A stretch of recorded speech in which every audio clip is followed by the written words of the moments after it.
اب آپ اس مبارک سلسلے کا چوتھا حلقہ سماعت فرمائیں۔ بعض لوگوں کو بڑی غلطی لگتی ہے، وہ کہتے ہیں حضور کے بیٹوں کا نام شاید طیب بھی تھا اور طاہر بھی تھا۔ یہ طیب طاہر آپ کے بیٹوں کا نام نہیں تھا۔ بہت سارے لوگ بلکہ بڑے اچھے خاصے پڑھے لکھے لوگ جو ہیں وہ بھی حضور کے بیٹوں کے نام طیب طاہر لکھ دیتے ہیں، حالانکہ حضور صلی اللہ علیہ وسلم کے کسی بیٹے کا نام طیب اور طاہر نہیں تھا۔ آپ کا پہلا بیٹا القاسم تھا، دوسرا بیٹا عبداللہ تھا۔ عبداللہ کے لقب دو تھے، حضور اس کو طیب پکارتے تھے اور ماں اس کو طاہر پکارتی تھی۔ یہ آپ کا لقب تھا، نام عبداللہ تھا۔ اور ایک بیٹا حضور کا نام ابراہیم تھا، جو بی بی ماریا قبطیہ سے، جو مقوقس نے حضور کو ہدیہ بھیجا تھا، اس میں اس عورت سے پیدا ہوئی۔ اور قاسم جو ہے تقریباً وہ بھی 6-7 سال کی عمر میں فوت ہو گئے۔ عبداللہ بھی صغر سن میں فوت ہو گئے، اور ابراہیم جو ہیں وہ تو ابھی دودھ پینے کی عمر میں تھے کہ فوت ہو گئے۔ اس لیے ایک صحیح حدیث مبارک میں ہے، حضور نے فرمایا ان لہ برزۃ فی الجنہ، میرے بیٹے کے لیے اللہ نے جنت میں بھی دایا کا انتظام کیا ہے، وہ جو دودھ پلاتی ہے۔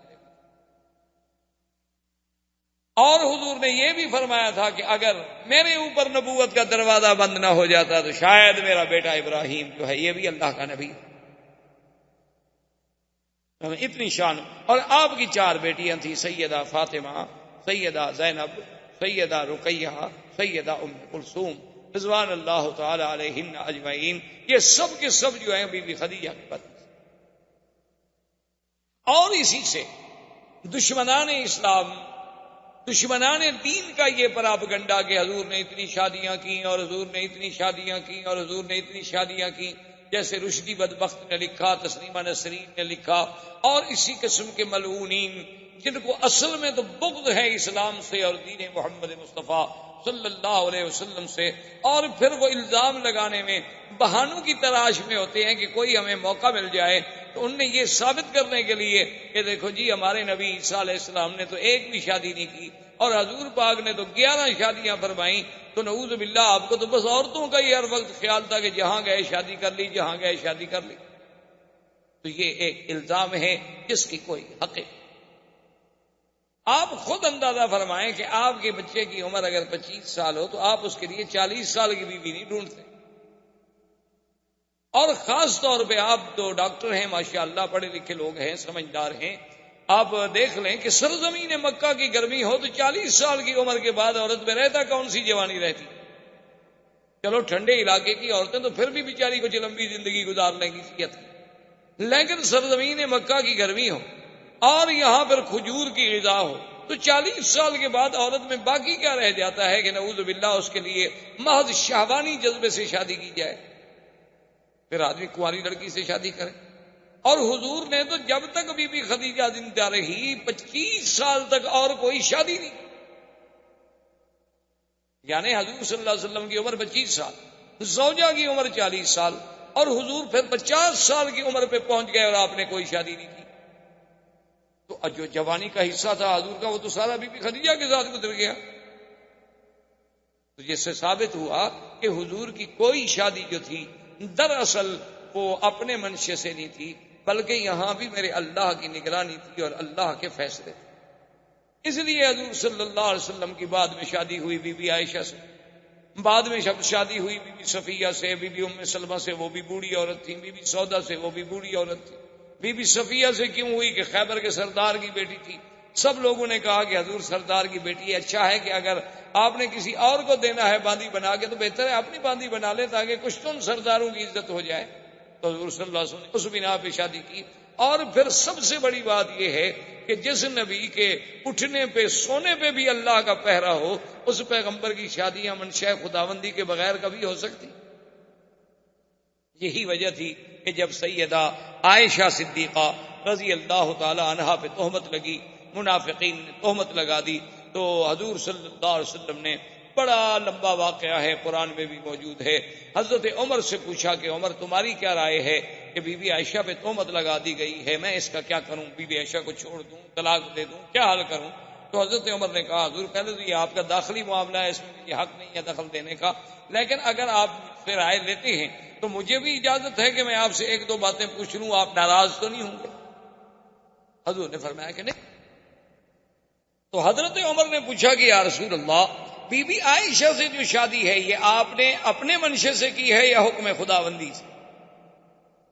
حضور نے فرمایا کہ نہیں، اللہ کا حکم ہے، وہ تو جبریل اس کی تصویر لے کر بھی میرے پاس آئے تھے، یہ تو اللہ کا حکم ہے۔ تو اس نے کہا حضور ہمیں اپنے بیٹوں کے لیے اچھی لڑکی مل جاتی ہے، اللہ کو اپنے نبی کے لیے پاک لڑکی نہیں ملی، ایک غلط لڑکی ڈھونڈ لی اللہ نے آپ کے لیے، یہ تو پھر اللہ میں نقص ہوا، اور اللہ تو ہر نقص سے پاک ہے۔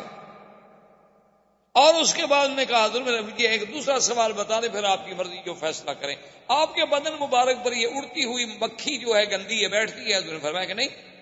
نے کہا حضور آپ پر اللہ گندی مکھی تو نہیں بیٹھنے دیتے، آپ کے بستر پر ناپاک عورت کو بیٹھنے دیں؟ فسریان رسول اللہ، حضور کا چہرہ کھل۔ حضور نے فرمایا عمر تمہاری رائے بڑی عجیب ہے، اور گھر پہنچے اور اللہ کا قرآن نازل ہو گیا بی بی عائشہ کی صفائی میں۔ تو اس لیے میرے کہنے کا مقصد یہ تھا کہ اگر صرف سیرت رسول کے اس پہلو پہ آپ غور کریں کہ حضور کی شادیاں کیوں ہوئیں، کب ہوئیں، کیا عمر تھی، تو آپ حیران ہو جائیں گے کہ یہ بھی سیرت کا ایک عظیم پہلو ہے جس کو دشمنوں نے حضور پر اعتراض کا ذریعہ بنا دیا۔ اللہ تبارک و تعالی آپ کو مجھے حضور کی سیرت پہ چلنے کی توفیق دے۔ اللہم صلی علی سیدنا محمد وعلی آل سیدنا محمد۔ برادران اسلام، دروس سابقہ میں ہم نے سیرت پاک صلی اللہ علیہ وسلم، سیرت سیدنا محمد مصطفیٰ حبیب کبریا صلی اللہ علیہ وسلم کے کچھ پہلوؤں پہ بات کی تھی۔ حضور صلی اللہ علیہ وسلم کی ولادت مبارکہ کا ذکر، پھر حضور صلی اللہ علیہ وسلم کی رضاعت مبارکہ، پھر آپ کا مکہ مکرمہ میں واپس تشریف لے آنا، عبد المطلب کی کفالت کا زمانہ، اور اس کے بعد پھر حضور صلی اللہ علیہ وسلم کا عبد المطلب کی موت کے بعد اپنے چچا ابی طالب کی کفالت میں آنا، اور ابی طالب کی کفالت کے زمانے میں ہی حضور صلی اللہ علیہ وسلم کا پہلا سفر، اور اس کے بعد حضور صلی اللہ علیہ وسلم کا تجارتی امور کے لیے شام کا سفر، اور اس میں میسرہ غلام سیدہ خدیجہ رضی اللہ تعالی عنہا کا مشاہدہ احوال رسول پاک صلی اللہ علیہ وسلم، اور اس سے متاثر ہو کر سیدہ خدیجہ رضی اللہ تعالی عنہا نے حضور صلی اللہ علیہ وسلم کو خود دعوت نکاح پیش کی، اور حضور صلی اللہ علیہ وسلم نے اس دعوت کو قبول فرما لیا، اور آپ کا پہلا نکاح جو ہے وہ سیدہ خدیجہ رضی اللہ تعالی عنہا سے سر انجام پایا۔ یہاں تک ہم نے باتیں عرض کی تھی۔ اصل میں 2-4 روز سے مجھے تکلیف تھی، 1-2 دن حرم میں درس بھی 2 درس نہیں ہو سکے، لیکن آج ہمارے ایک بزرگ مدینہ منورہ سے تشریف لائے تھے، تو سیرت بھی مدینے والے کی اور مدینہ منورہ کا مہمان بھی ہو، تو یہ مناسب نہیں تھا کہ میں چھٹی کروں، ورنہ حقیقتاً مجھ میں اتنی ہمت نہیں تھی، اور نہ ہی مزید بولنے سے اور گلے پہ اثر، لیکن بہرحال جب اللہ کی رحمت ہوگی تو سب باتیں خود بخود ٹھیک ہو جائیں گی۔ تو سیدہ خدیجہ الکبریٰ رضی اللہ تعالی عنہا دنیا کائنات میں وہ سب سے خوش نصیب خاتون ہیں، وہ سب سے خوش قسمت خاتون ہیں کہ جن کے مقدر میں سرکار دو عالم صلی اللہ علیہ وسلم کی زوجیت کا شرف آیا اور سب سے پہلے آیا۔ اسی لیے روایات میں یہ بات موجود ہے کہ کاملا من الرجال کثیرون، کہ مردوں میں تو بہت کامل پیدا ہوئے، بڑے بڑے کامل پیدا ہوئے، اللہ کے نبی پیدا ہوئے، انبیاء و رسل پیدا ہوئے، لیکن عورتوں میں بہت کم کامل پیدا ہوئے، یعنی عورت ہو اور مقام کمال کو پہنچے وہ خوش نصیب بیویاں، ان میں ایک سیدہ خدیجہ الکبریٰ ہے رضی اللہ تعالی عنہ۔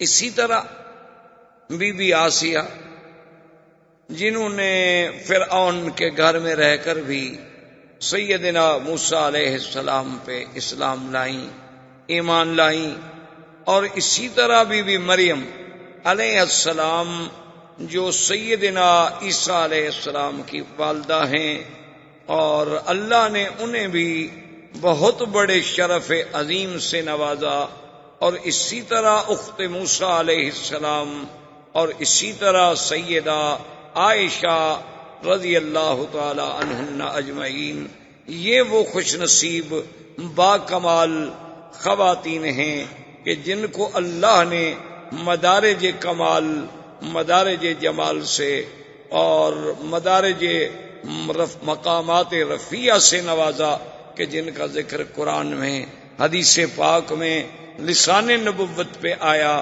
اور ان سب میں پھر جو شرف سیدہ خدیجہ کو ملا ہے اس کا کوئی مقابلہ نہیں ہو سکتا۔ اسی لیے سیدہ خدیجہ رضی اللہ تعالی عنہا وہ خوش نصیب بیوی ہیں کہ حضور کی ساری اولاد مبارک، حضور صلی اللہ علیہ وسلم کی چاروں بیٹیاں، سیدہ فاطمہ الزہرا، سیدہ رقیہ، سیدہ زینب، سیدہ ام کلثوم، اور حضور کے بیٹے قاسم، عبداللہ، طیب اور طاہر جو ہے یہ لقب ہے، یہ الگ نام نہیں۔ طیب اور طاہر یہ لقب ہے حضور کے پیارے بیٹے عبداللہ کا۔ حضور پاک انہیں طیب کہہ کے پکارتے تھے، اور بی بی خدیجہ انہیں طاہر کہہ کے پکارتی تھی، ورنہ نام ان کا عبداللہ تھا۔ یہ بعض لوگوں کو بہت بڑی غلطی لگتی ہے، وہ سمجھتے ہیں کہ حضور کے بیٹوں کا نام طیب و طاہر ہے۔ یہ بات نہیں، حضور کے بیٹے کا نام قاسم ہے، دوسرے بیٹے کا نام عبداللہ ہے، اور تیسرے بیٹے کا نام ابراہیم ہے۔ یہ ابراہیم جو ہیں یہ بی بی خدیجہ سے نہیں، بلکہ یہ بی بی ماریہ قبطیہ جو بادشاہ حبشہ مقوقس نے حضور صلی اللہ علیہ وسلم کو ہدیہ بھیجا تھا، اور حضور نے انہیں پھر بیوی بنا لیا، تو اس بیوی سے حضرت ابراہیم پیدا ہوئے، اور حضرت ابراہیم دودھ پینے کی عمر میں، یعنی ابھی 2 سال کی عمر کے اندر اندر وفات ہوئی، اور میرے آقا نے سرکار دو عالم رحمت دو جہاں صلی اللہ علیہ وسلم نے فرمایا کہ اگر میرے بعد اللہ تبارک و تعالی نبوت کا دروازہ بند نہ کرتے تو یہ میرا بیٹا ابراہیم بھی نبی ہوتا۔ یعنی اتنا بڑا اعزاز ملا سیدنا ابراہیم کو۔ اور اس کے بعد حضور نے فرمایا کہ اللہ نے مجھے دکھلایا ہے کہ ان لہو مرضعہ فی الجنت، کہ جنت میں اللہ نے اس کی دودھ پلانے والی کا انتظام کیا ہے جو میرے بچے کو دودھ پلاتی ہے۔ تو اتنا بڑا اعزاز، تو یہ ساری اولاد جو ہے حضور کی وہ سیدہ خدیجہ الکبریٰ سے۔ اور اسی طرح سیدہ خدیجہ کے بارے میں سیدہ عائشہ صدیقہ بنت الصدیق رضی اللہ تعالی عنہ فرماتی ہیں کہ ما غرت علی احد من نساء رسول اللہ صلی اللہ علیہ وسلم، میں نے کسی عورت پہ اتنی غیرت کبھی نہیں کھائی جتنی بی بی خدیجہ پہ مجھے غیرت آتی تھی۔ تو ازواج مطہرات نے سوال کیا، انہوں نے کہا کہ یا امہات المؤمنین، آپ کو بی بی خدیجہ پہ غیرت کھانے کا کیا مطلب؟ حالانکہ بی بی خدیجہ تو آپ کی شادی سے بھی پہلے وفات فرما گئی، ان کی وفات تو مکہ مکرمہ میں ہو گئی، اور آپ کی شادی مدینہ منورہ میں ہوئی۔ تو جب آپ نے اس بی بی کا زمانہ ہی نہیں دیکھا، چلو بیویوں میں ہوتا ہے، یعنی 2 شوقنوں میں اس قسم کا جلن ہو جاتا ہے، یہ نیچر ہے، فطرتی بات ہے، لیکن آپ نے تو اس بی بی کا زمانہ ہی نہیں دیکھا، تو آپ کو کیا تکلیف ہو؟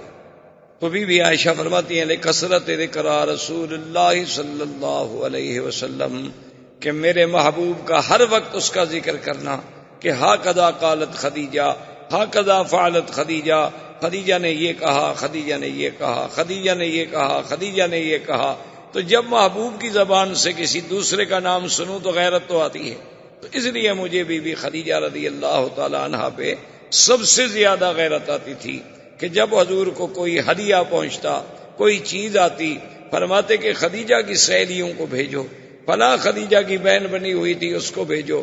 تو ایک دن بی بی عائشہ جوش میں آ گئیں اور انہوں نے کہا کہ یا رسول اللہ صلی اللہ علیہ وسلم، ایک مدت بیت گئی، بی بی خدیجہ فوت ہو گئیں اور پھر وہ بیوہ عورت تھیں، ان کے آپ سے پہلے 2 شوہر تھے، دونوں شوہروں سے اولاد تھی، تو ایک بوڑھی عورت کو آپ اتنا یاد کرتے ہیں ہر وقت. فرماتے ہیں کہ خدیجہ نے یہ کہا فغضب رسول اللہ صلی اللہ علیہ وسلم، حضور ناراض ہو گئے. حضور نے فرمایا عائشہ تمہیں پتا ہے تم لوگ تو اس وقت میرے پاس آئے ہو جب اللہ نے مجھے عزت دی، اللہ نے مجھے طاقت دی، اور خدیجہ نے اس وقت میرا ساتھ دیا جب اللہ کے سوا میرا کوئی نہیں تھا. تو خدیجہ کے تو مجھ پہ احسان ہے، میں کیسے خدیجہ کو بھول سکتا ہوں. تو خدیجہ محسنہ محمد مصطفیٰ ہے اور محسنہ اسلام ہے، اور اول من اسلمت، اور سب سے پہلے اسلام لانے والی ہستی سیدہ خدیجہ الکبریٰ رضی اللہ تعالی عنہا. اور آپ کا نکاح جو ہے وہ ابو طالب نے خطبہ پڑھا، اور اس پہ گواہی دینے والوں میں حضرت ابو بکر بھی موجود ہیں، اسد بن عزا بھی ہیں، اور سیدنا حمزہ بھی رضی اللہ تعالی عنہ. حضور صلی اللہ علیہ وسلم کے نکاح کے بعد سیدہ خدیجہ الکبریٰ سے آپ کا جو تعلق اور آپ کی جو مودت اور آپ کی جو حسن عشرت اور آپ کا جو حسن خلق، وہ ایک ایسا مثالی تھا کہ جس کی دنیا کوئی مثال نہیں پیش کر سکتی. اور اسی ضمن میں میں ایک بات یہ بھی ساتھ عرض کر دوں کہ بعض دشمنان اسلام، بعض دشمنان دین، خاص طور پہ یہودی صہیونی مستشرقین، ان کے بڑے بڑے قلم کار، بڑے بڑے رائٹر ان باتوں پہ مسلمانوں کو دھوکہ دیتے ہیں کہ دیکھو جی ان کے پیغمبر نے اتنی شادیاں کی اور اتنی نکاح کیے اور اتنی عورتیں رکھی، اور نعوذ باللہ ثم نعوذ باللہ کہ یہ زبان ادا نہیں کر سکتی وہ الفاظ جو دشمنان دین الزام لگاتے ہیں. حالانکہ یہ بات سمجھ لیں کہ یہ محض الزام ہے. جیسے کہ ایک ہندو نے بھی ایک کتاب لکھی تھی رنگیلا رسول، جس کو غازی علم الدین شہید نے جسے قتل کیا تھا، اس بدبخت نے حضور صلی اللہ علیہ وسلم کے اسی کثرت ازواج، تعدد ازواج کو نشانہ بنایا تھا. اور اس دور میں جیسے رشدی نے حضور صلی اللہ علیہ وسلم کی ازواج کو نشانہ بنایا، اسی طرح اور بھی دنیا میں کئی ایسے لوگ ہیں جو یہودی الاصل ہیں، یہودی النسل ہیں، یا عیسائی ہیں، یا وثنی ہیں، یا ہندو ہیں. ایسے بدبخت پیدا ہوئے کہ جنہوں نے لوگوں میں یہ تاثر دیا کہ حضور پاک نے اتنی شادیاں کر لیں اور حضور کو تو بس یہی تمنا تھی، اور نعوذ باللہ آپ کی طبیعت کا میلان اسی طرف زیادہ تھا. تو اس بات کو سمجھیں کہ یہ محض الزام ہے. نمبر 1، سب سے پہلے تو آپ اس ماحول پہ غور کریں جس ماحول میں سرکار دو عالم پیدا ہو. یہ زیادہ شادیاں کرنا یہ کوئی نئی بات نہیں تھی. پہلے جتنے انبیاء گزرے ہیں، پہلے جتنے پیغمبر گزرے ہیں، ان میں بھی ایسے نبی گزرے جن کی 100 بیوی تھی، جیسے حضرت سلیمان علیہ السلام. اسی طرح اور انبیاء گزرے ہیں جن کی ان سے بھی زیادہ ازواج مطہرات. اور اس ماحول میں عام لوگوں کی بھی بیویاں ایک کے بجائے متعدد ہوتی تھیں. تو اس زمانے میں پہلی بات تو یہ ہے کہ یہ عقلاً اور رواجاً کوئی عیب نہیں تھا. اصل میں بعض چیزیں ایک ملک میں عیب ہوتی ہیں اور دوسرے ملک میں عیب نہیں ہوتی. مثلاً آج کل ہم انڈو پاک میں چونکہ ہندو تہذیب سے متاثر ہیں، ہمارے لوگوں نے ہندوؤں کے ساتھ مل کے زندگی گزاری، ان کا آپس میں ملنا جلنا رہنا سہنا، جس کا نتیجہ یہ نکلا کہ ہندو تہذیب کے اثرات جو تھے وہ مسلمانوں پہ آ گئے کہ ہمارے ہاں بھی دوسری شادی ایک جرم بن گئی، دوسری شادی کرنے والا مجرم بن گیا، اور دوسری شادی کرنا نعوذ باللہ ایک اتنا بڑا گناہ کا کام ہو گیا اتنا بڑا جرم سمجھا گیا کہ اس کو برادری سے، قوم سے، قبیلے سے کاٹ دیا جاتا ہے۔ اس نے دوسری شادی کر لی اور اس نے دوسری شادی کر لی۔ حالانکہ آج بھی آپ دیکھیں عرب میں ایسے قبائل موجود ہیں جن کی 4 بیویاں ہیں، ایک گھر میں رہتی ہیں، ایک جگہ کھانا کھاتی ہیں، ایک سفرے پہ بیٹھ کے روٹی کھاتی ہیں، ایک جیسے کپڑے پہنتی ہیں اور ایک دوسرے کے بچوں کو سنبھالتی ہیں۔ اس کے بچے اس کو ماں کہتے ہیں اور اس کے بچے اس کو ماں کہتے ہیں۔ کوئی تضاد نہیں، کوئی تعارض نہیں، کوئی جھگڑا نہیں، کیونکہ ان پر ہندو کا غلبہ نہیں، اسلام کا غلبہ ہے، اور ہم پر تہذیب ہندوانہ کا غلبہ ہے، جس کی وجہ سے ہمارے ہاں دوسری شادی کرنا جو ہے وہ بہت بڑا جرم بن گیا۔ اور اسی طرح یورپ میں بھی آپ دیکھ لیں۔ اور بدقسمتی یہ ہے کہ جن قوموں کے نزدیک زنا جرم نہیں، وہی شادی پہ اعتراض کرتے ہیں۔ یعنی آپ دیکھیں دشمن کی دو رنگی چال ملاحظہ کریں کہ ایک طرف تو اس کو مرغی پہ ذبح کرنا جو ہے اس پہ رحم آتا ہے، کرنٹ سے مارتا ہے کہ مرغی کو تکلیف نہ ہو، اور دوسری طرف اگر کوسوفو میں، بوسنیا میں، چیشان میں، کشمیر میں، افغان میں، بلکہ ناگاساکی اور ہیروشیما میں اللہ کی مخلوق کو تباہ کر دیا جائے کروڑوں اور لاکھوں کے حساب سے، وہاں رحم نہیں آتا۔ جن لوگوں نے اپنے آپ کو اتنی اوپن کیا ہوا ہے کہ جن کے نزدیک زن، زر، زمین کا کوئی قانون ہی نہیں ہے، یعنی عورت اپنی رضامندی سے جو چاہے کرے، شرط یہ ہے کہ رضامندی، ان کے نزدیک شادی پہ اعتراض ہے۔ اور اس کا نتیجہ کیا نکلا؟ آپ نے چند دن پہلے پڑھا ہوگا اخبار میں کہ اس وقت امریکہ جو اپنے آپ کو ایک سپر پاور اور پتہ نہیں کس کس زوم میں مبتلا ہے، جس نے پوری دنیا کی چوکیداری کے فرائض سنبھال لیے ہیں کہ ساری دنیا پہ ہمارا نیو ورلڈ آرڈر چلے گا، ساری دنیا پہ فلاں آدمی کا جو ہے کھڑا کیوں ہوا، یہ آدمی بیٹھ کیوں گیا، اور یہ آدمی جو ہے سو کیوں گیا، یہ بھی ہم سے پوچھا جائے۔ جس کا یہ عالم ہے، وہاں 10 لاکھ لڑکیاں نکاح سے پہلے چھوٹی عمر میں حاملہ ہوتی، ہر سال 10 لاکھ، اور ہر سال 10 لاکھ حرامی بچہ پیدا ہو، 50 سال میں کتنے ہو جائیں گے آپ حساب کر لیں، پھر ان کا عدد دیکھ لیں ٹوٹل کہ کل آبادی کتنی ہے، اور ہر سال 10 لاکھ حرامی بچوں کا اس میں اضافہ ہوتا ہے۔ اس سے خود اندازہ کر لیں کہ وہ قوم جن کو اپنی نسل کا علم نہیں، اعتراض کرتے ہیں حضور صلی اللہ علیہ وسلم پر، یہ کتنی بڑی بدقسمتی۔ دوسری بات یاد رکھیں کہ حضور صلی اللہ علیہ وسلم نے 11 نکاح کیے۔ حضور صلی اللہ علیہ وسلم کی ازواج مطہرات 9 تھیں جس وقت میرے آقا اس دنیا سے تشریف لے گئے۔ آپ کی 9 بیویاں زندہ موجود۔ یہ 2 باتیں ذہن میں رکھ لیں۔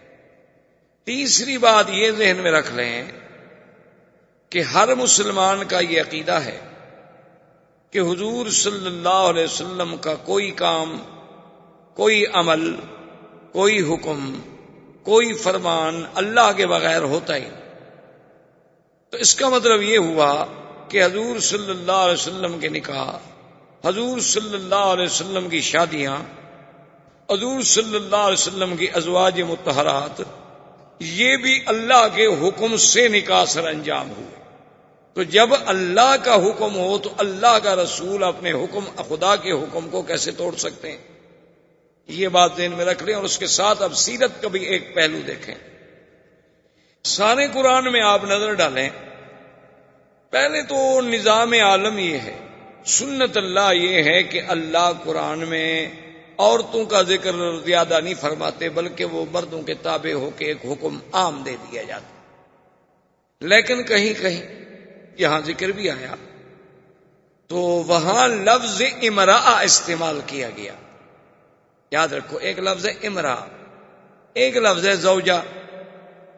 ان دونوں لفظوں میں جو فرق ہے وہ لغت کے ماہرین عرب سمجھتے ہیں کہ زوج، زوجہ، زوجہ جو ہے یعنی یہ ایک برابری کا لفظ ہے۔ زوج 2 عدد، جو دونوں چیزیں برابر ہیں اس کو کہتے ہیں زوج۔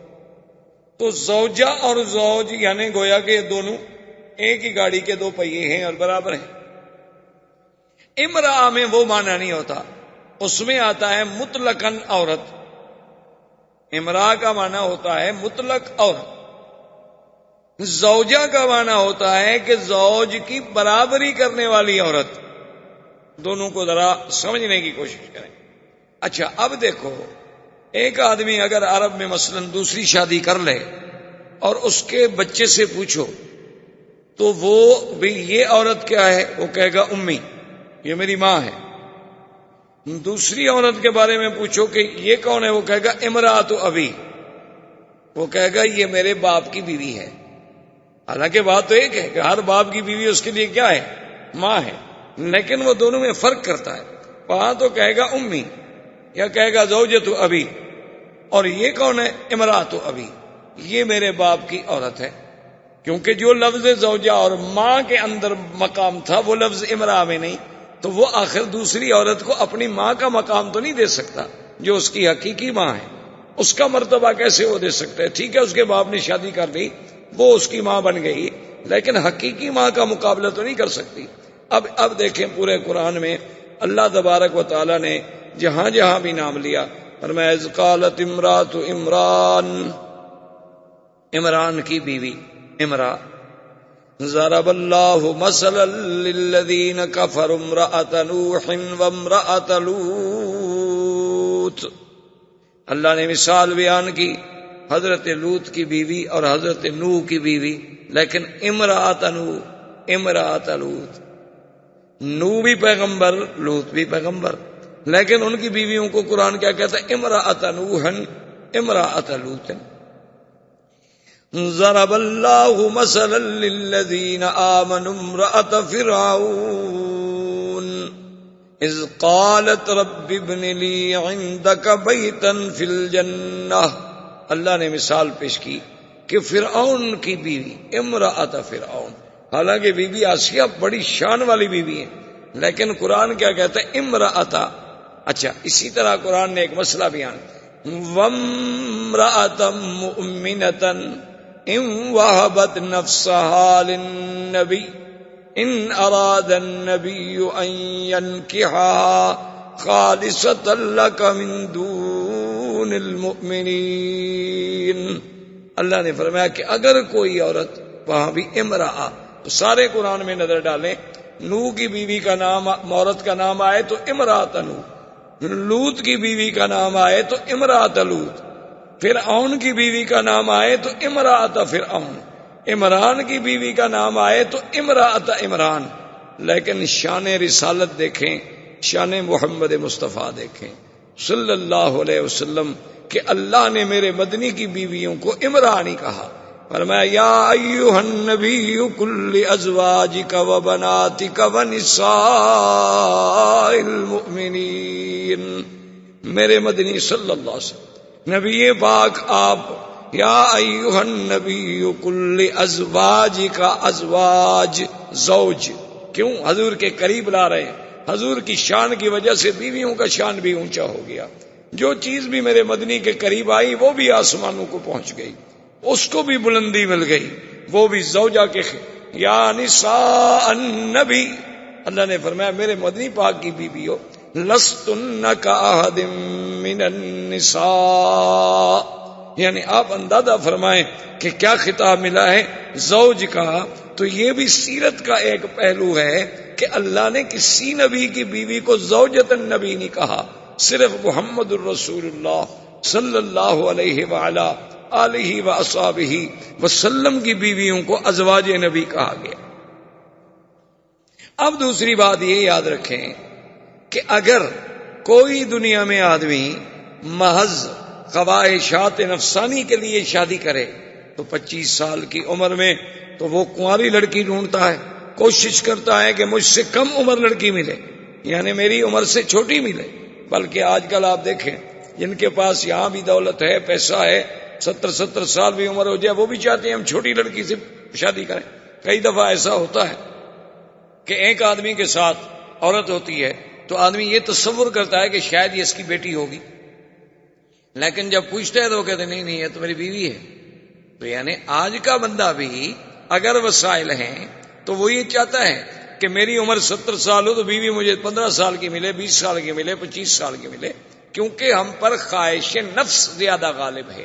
اور سرکار دو عالم محبوب رب العالمین، رحمت دو جہاں اور معصوم سیدنا محمد مصطفیٰ صلی اللہ علیہ وسلم، آپ دیکھیں کہ 25 سال عین شباب کا کمال ہے، اور پہلی شادی کس سے ہوتی ہے؟ سیدہ خدیجہ الکبریٰ، جن کی عمر 40 سال۔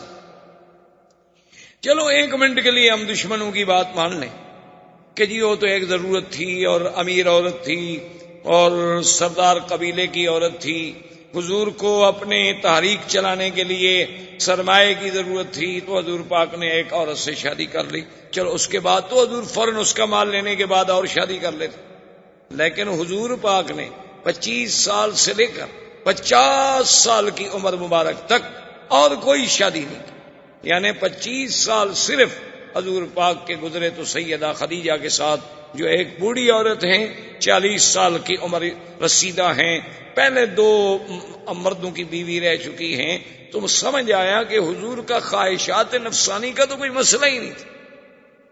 اور پھر حضور صلی اللہ علیہ وسلم کا اپنے وجود مبارک پر اتنا اللہ نے انہیں کنٹرول عطا فرمایا تھا کہ بی بی عائشہ فرماتی ہیں کہ جب چاہو حضور کو دیکھو روزے رکھ رہے ہیں تو معلوم ہوتا تھا کہ افطار ہی نہیں کریں گے، اور افطار کر لیا تو معلوم ہوتا تھا روزے بھی نہیں رکھیں گے، اور کبھی دن میں بھی روزہ، رات میں بھی روزہ، دن میں بھی روزہ، رات میں بھی روزہ۔ اچھا، اور بیویوں پہ نظر ڈالیں، بی بی ام سلمہ پہ نظر ڈالیں، بی بی سودا پہ نظر ڈالیں، جن کے بڑھاپے کا یہ عالم تھا کہ انہوں نے کہا کہ یا رسول اللہ ہمیں تو اب کوئی خواہش ہی نہیں ہے، لہذا ہمارا دن جو ہے وہ بی بی عائشہ کو دے دیا جائے، یعنی وہ بھی بوڑھی عورت ہے۔ اچھا، اصل وجہ کیا تھی شادیوں کی؟ اس میں اللہ کی حکمت تھی۔ بی بی زینب سے کیوں شادی ہوئی؟ تاکہ جاہلیت کی رسم ٹوٹے۔ جاہلیت میں ایک رسم تھی کہ جس کو کہہ دیتے تھے کہ یہ میرا بیٹا ہے، زبانی بیٹا بنا لیتے، تو اس بیٹے کی بیوی کو بھی وہ حقیقی بیٹے کی بیوی کے برابر سمجھتے تھے کہ اس سے بھی نکاح حرام ہے، کیوں یہ بیٹا جو ہم نے کہہ دیا؟ تو اللہ پاک نے اس قانون کو توڑا کہ یہ رسم جاہلیت ہے، صرف بیٹا کہہ دینے سے کوئی بیٹا نہیں بن جاتا۔ اب حضرت زید رضی اللہ تعالی عنہ، جنہیں حضور نے اپنا بیٹا بنایا اور جن کو سارے صحابہ کہتے تھے زید بن محمد صلی اللہ علیہ وسلم، یہ زید کون ہے؟ اصل میں یہ زید بن حارثہ۔ ان کو راستے میں کسی نے پکڑ لیا۔ قبیلے آتے ہیں نا، سفر کرتے ہیں، راستے میں قبیلے والوں نے پکڑ لیا، مکے میں آ کے بیچ دیا کہ یہ غلام ہے، حالانکہ وہ بیچارے غلام نہیں تھے۔ بک گئے جب تو پھر بی بی خدیجہ نے خریدا، تو اب یہ غلام بن گئے بی بی خدیجہ کے۔ تو جب سرکار دو عالم صلی اللہ علیہ وسلم کی شادی ہوئی تو بی بی خدیجہ نے زید کو دیا حضور کے حوالے کہ آپ آج کے بعد میرے غلام نہیں ہوں گے بلکہ غلام ہوں گے محمد مصطفیٰ کے، اور آپ نے حضور صلی اللہ علیہ وسلم کی خدمت کرنی ہے۔ حضرت زید حضور کے اتنے قریب آئے، اتنی خدمت کی، حضور نے خوش ہو کے انہیں اپنے بیٹے کا لقب دے دیا اور فرمایا کہ زید تم غلام نہیں، تم میرے بیٹے ہو۔ تو لہذا لوگوں نے بھی انہیں زید بن محمد، زید بن محمد صلی اللہ علیہ وسلم کہہ کے پکارنا شروع کیا۔ اب اللہ کی شان دیکھیں کہ ان کے والد حارث وہ جناب تلاش کرتے کرتے کرتے کرتے مکے میں پہنچ گئے، اور انہیں پتہ لگا کہ تمہارا بیٹا تو یہاں موجود ہے زید۔ انہوں نے جا کے زید کو پکڑا، جب پکڑا تو پہچان لیا، آخر بیٹا بیٹا ہوتا ہے۔ انہوں نے کہا کہ بیٹا میں تو مدت ہو گئی تمہیں ڈھونڈتے ڈھونڈتے، باپ ہے، اولاد تو بڑا ایک سب سے بڑی کمزوری ہے انسان، یعنی اللہ تبارک و تعالی رحمت فرمائے انما اموالکم و اولادکم فتنہ، اولاد اور مال جو ہے سب سے بڑی آزمائش۔ تو بڑی محبت کے ساتھ ملے اور نے کہا کہ اچھا ہوا تم مجھے مل گئے اور تم مہربانی کرو میرے ساتھ چلو، اور وہ حضور کی خدمت میں حارث، انہوں نے آگے عرض کیا کہ یا محمد صلی اللہ علیہ وسلم یہ میرا بیٹا ہے زید، یہ غلام نہیں ہے، ہم تو پیچھے بڑے آزاد قبیلے کے لوگ ہیں، اس میں غلامی کوئی نہیں، یہ تو سفر کر رہا تھا، قبیلے والوں نے ظلم کیا، پکڑ لیا، مکے میں آ کے بیچ دیا، اور اب مجھے پتہ چلا ہے کہ یہ آپ کا غلام ہے، مہربانی کریں آپ اس کو اجازت دیں کہ یہ میرے ساتھ واپس جائے، آخر میرا بیٹا ہے۔ حضور پاک صلی اللہ علیہ وسلم نے فرمایا کہ حارثہ ہم اس میں انصاف کریں گے، ہم کسی کے ساتھ زیادتی نہیں کریں گے۔ بات اتنی ہے کہ نخیر زید، ہم زید کو خیار دے دیتے ہیں اور اختیار دے دیتے ہیں کہ زید جہاں چاہے چلا جائے، اگر ہمارے پاس رہنا چاہتا ہے تو ہمارے پاس رہے، اگر اپنے والد کے ساتھ جانا چاہتا ہے، ورنہ تو آپ کا کوئی حق نہیں، کیونکہ ہم تو خرید چکے ہیں۔ تو حارثہ بڑے خوش ہو گئے، انہوں نے کہا جی بالکل ٹھیک ہے، ماشاءاللہ الحمدللہ، یہی تو میں چاہتا ہوں۔ اور انہوں نے زید کو سمجھایا، قائل کرنے کی کوشش کی کہ بیٹا تمہیں لاکھ پیار ملے لیکن یہاں تو غلام ہی رہو گے نا، اور جب تم واپس جاؤ گے اپنے قبیلے میں تو تم ایک آزاد، ایک احرار اور حر کی حیثیت میں ہوگے۔ اس نے کہا کہ ابا جان بات سن لیں کہ خدا کی قسم ہے میں تو دنیا کی بادشاہی جو ہے وہ بھی محمد مدنی کی غلامی پہ چھوڑ سکتا ہوں، میں تو ساری دنیا کو چھوڑ سکتا ہوں لیکن محمد عربی کو نہیں چھوڑ سکتا، میں اپنے باپ کو بھی چھوڑ سکتا ہوں، میں اپنا قبیلہ بھی چھوڑ سکتا ہوں، واللہ لا نترک محمدن، خدا کی قسم ہے میں محمد پاک کو کبھی نہیں چھوڑوں۔ تو اب حضور نے فرمایا کہ بھائی ہم زیادتی اور زبردستی جو ہے وہ زید پر بھی نہیں کر سکتے، اس کی مرضی ہے۔ تو اتنا پیارا زید، اس کی شادی بھی حضور نے خود کی بی زینب سے، اور بڑا لمبا واقعہ ہے، بہرحال وہ شادی نہ نبھ سکی، طلاق ہو گئی۔ اللہ تبارک و تعالی نے یہ چاہا کہ اب حضور کی شادی بی زینب سے ہو تاکہ یہ رسم جاہلیت ختم ہو جائے کہ بھئی زبانی بیٹا زبانی بیٹا ہوتا ہے اور حقیقی بیٹا حقیقی بیٹا ہوتا ہے۔ یہ کیا بات ہے کسی کو کوئی کہہ دے کہ میرا بیٹا ہے تو بس بیٹا ہو جائے گا وہ۔ اور پھر شادی کا انجام بھی دیکھیں اور کمال بھی دیکھیں۔ حضور نے پیغام بھیجا بی زینب کو اپنے نکاح کے لیے، ویسے بھی حضور کی پھوپھی کی بیٹی تھی اور زید کی طلاق کی وجہ سے وہ دل شکستہ بھی تھی۔ حضور نے جب پیغام بھیجا، اس زمانے کی بیویوں کی بھی شان نرالی، تو بی بی نے جواب یہ بھیجا، اس نے کہا کہ بات یہ ہے کہ حضور پاک سے تو اعلیٰ افضل اجبل اکمل دنیا میں کوئی اللہ کی مخلوق میں پیدا ہوا ہی نہیں اور نہ ہوگا، لیکن میں شادی نہیں کر سکتی، استخیر ربی، میں اپنے اللہ سے جب تک مشورہ نہ کر لوں میں جواب نہیں دے سکتی ہاں میں یا نہ میں استخارہ کروں گی، اور استخارے کا معنی یہ ہوتا ہے کہ ہم اللہ سے پوچھ رہے ہیں کہ اللہ میاں یہ کام کریں یا نہ کریں، تو استخارے میں جو بات ہوگی میں پھر جواب۔ آدمی واپس آ گیا، اس نے آ کے یہ جواب دیا، اللہ نے قرآن نازل کیا۔ بی بی زینب کہتی ہیں کہ ما لبث الا قلیلا، تھوڑا سا وقت گزرا تھا کہ میں حیران ہوئی کہ حضور میرے گھر میں آئے اور بغیر پوچھے اندر تشریف لے آئے، اجازت بھی نہیں لی، اذن بھی نہیں مانگا۔ تو میں حیران ہو گئی کہ اللہ کا نبی کسی کے گھر میں آئے اور بغیر اذن بغیر اجازت کے اندر تشریف لے آئے، یہ کیا ہو گیا؟ تو حضور پاک نے فرمایا کہ زینب تم کس بات کا اذن کہہ رہی ہو؟ اللہ نے قرآن نازل کر دیا ہے کہ فلما قضا زید منہا وطرا زوجناکہا لکی لا یکون علی المؤمنین حرج، کہ محمد پاک ہم نے تمہارا نکاح عرشوں سے کر دیا۔ تو اس لیے بی بی زینب کہا کرتی تھی باقی بیویوں سے کہ تم کس بات پہ میرا مقابلہ کرتی ہو؟ تمہارے نکاح تو ماں باپ نے کیے اور تمہارے نکاح زمین پہ ہوئے، یہ تو میں ہی ایک عورت ہوں جس کا نکاح اللہ نے کیا اور عرش پہ ہوا۔ تو اب بتائیں جناب، یہ نکاح اللہ کے حکم سے ہوا، اس میں حضور صلی اللہ علیہ وسلم کی تمنا کا، بلکہ حضور تو چاہتے تھے کہ یہ نہ ہو، حضور تو یہ چاہتے تھے کہ زید طلاق نہ دے، یہ رشتہ قائم رہے، لیکن اللہ کے حکم سے رشتہ ہوا۔ اسی طرح آپ دیکھ لیں بی بی صفیہ، جب خیبر فتح ہو گیا اور اللہ نے مسلمانوں کو غلبہ دیا، یہودی زیر نگیں آ گئے، انہوں نے جزیہ دینا طے کر لیا، خیبر کے تمام قلعے فتح ہو گئے، تو بی بی صفیہ جو ہیں یہ خیبر کے سردار کی بیوی تھیں اور ایک بہت بڑے سردار کی بیٹی تھی، بہت بڑے سردار کی بیٹی تھی۔ وہ مال غنیمت میں جب آئیں تقسیم میں، حضرت دہیہ حضور صلی اللہ علیہ وسلم کے صحابی ہیں ان کے حصے میں آ گئے۔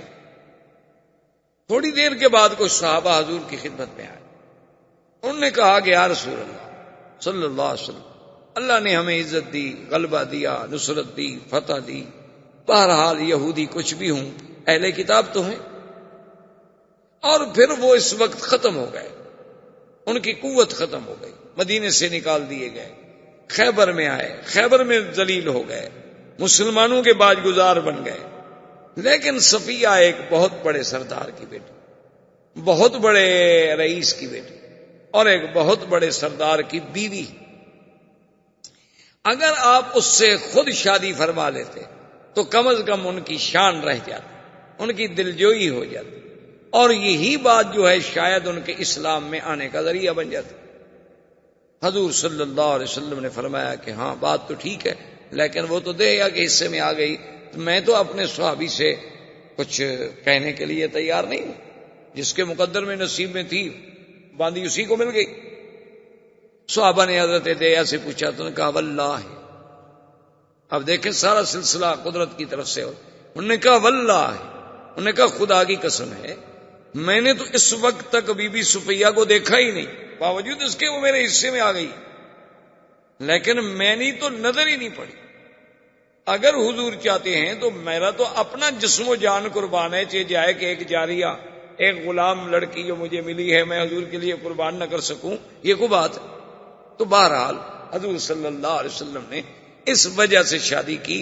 اب اس بات کو دیکھیں کہ جب شادی ہو گئی تو بی بی صفیہ کے چہرے پر ایک نشان, تو سرکار دو عالم رحمت للعالمین حبیب کبریا حضرت محمد مصطفیٰ صلی اللہ علیہ وسلم, آپ نے ایک دن پوچھا کہ صفیہ ما ھذا, یہ کیا نشان؟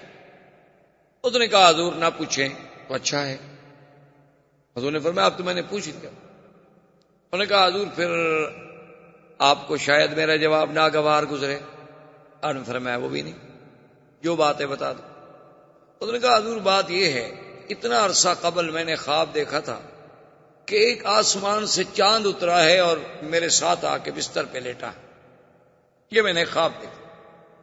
تو صبح میں نے یہ خواب جو ہے اپنے شوہر کو بتلایا کہ میں نے رات یہ خواب دیکھا ہے کہ آسمان سے ایک چاند آتا ہے اور آ کے میرے پہلو میں میرے بستر پہ لیٹ جاتا ہے, تو میرے خامن نے غصے میں آ کے مجھے مارا تو یہ میرا زخم ہو گیا.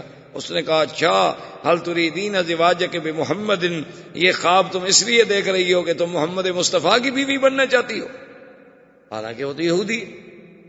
اور چاند دیکھنے سے بھی کیا ہو گیا, ان کو پتا تھا کہ یہ چاند کی تشبیہ جو ہے اس دنیا میں اگر کسی کے ساتھ تھوڑی سی بھی مماثلت کرتی ہے تو وہ صرف حضور صلی اللہ علیہ وسلم کی ذات.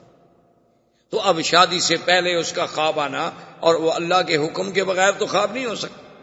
اسی طریقے سے آپ دیکھیں بی بی صفیہ کے علاوہ اور بی جو ہے سیدہ حفصہ, اسی طریقے سے حضور صلی اللہ علیہ وسلم کی جتنی بیویاں, بی بی میمونہ, یہ جو آپ مدینہ منورہ جاتے ہیں نا نوریہ کے قریب جن کا مزار ہے, یہ وادی صرف ہے, یہ بی بی میمونہ یہاں سے ہیں. اور ان کا بھی عجیب بات ہے کہ ولدت بصرف ونکحت بصرف وتزوج بها بصرف وماتت بصرف, کہ بی بی پیدا بھی اسی علاقے میں ہوئی, نکاح بھی اسی جگہ ہوا, حضور نے بی بی بھی اسی جگہ بنایا, اور پھر موت بھی اسی جگہ آئی اور دفن بھی اسی جگہ ہوئی. اسی طریقے سے آپ دیکھ لیں حضور صلی اللہ علیہ وعلا آلہ واصحابہ وسلم کی ایک بی بی ہیں جویریہ. یہ جویریہ جو ہیں یہ نضر بن حارث کی بیٹی. نضر بن حارث جو ہیں یہ بن المصطلق کا بہت بڑا سردار ہے. اس نے حضور کے خلاف جنگ کرنی چاہیے, حضور نے حملہ کیا, فتح ہو گئی, شکست کھا گیا, اور یہ بیوی جو تھی یہ حضور صلی اللہ علیہ وسلم کے پاس آئیں. تو حضور صلی اللہ علیہ وسلم کو عرض کیا گیا حضور کہ نضر بن الحارث ٹھیک ہے آپ کا دشمن ہے, لیکن وہ بن المصطلق کا ایک بہت بڑا سردار, اور یہ سردار کی بیٹی, اگر یہ آپ کے گھر میں آ جائے تو تالیف قلب ہو جائے گی. حضور صلی اللہ علیہ وسلم نے قبول کیا. تو بی بی عائشہ فرماتی تھی کہ اس بیوی جیسی, بی بی جویریہ جیسی عورت خوش قسمت میں نے کوئی نہیں دیکھی. تو لوگوں نے پوچھا کہ بی بی وہ کیسے؟